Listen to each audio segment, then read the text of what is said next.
সুপ্রভিয়াস আসসালামু আলাইকুম। মৃধা মিডিয়ার পক্ষ থেকে আপনাদের সবাইকে স্বাগতম এবং এখন একটি গুরুত্বপূর্ণ নিউজ নিয়ে আপনাদের সামনে হাজির হয়েছি, আর সেটা হচ্ছে বাংলাদেশ আওয়ামী লীগ নিষিদ্ধকরণ। আজকে 10ই মে বাংলাদেশ আওয়ামী লীগকে নিষিদ্ধ ঘোষণা করলো আইন উপদেষ্টা আসিফ নজরুল।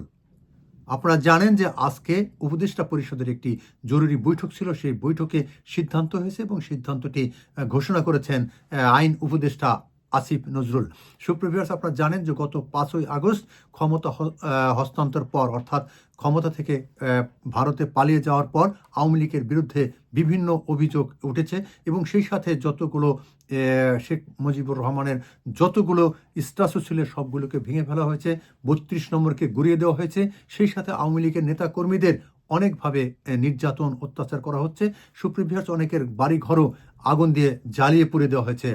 এখন নিষিদ্ধ করা হলো আওয়ামী লীগকে এবং সেই সাথে তারা বলছেন যে আওয়ামী লীগের নেতাকর্মী যারা অপরাধ করেছেন তাদের সুনির্দিষ্ট বিচার হবে, তারপরেও তাদেরকে ছাড় দেওয়া হবে না।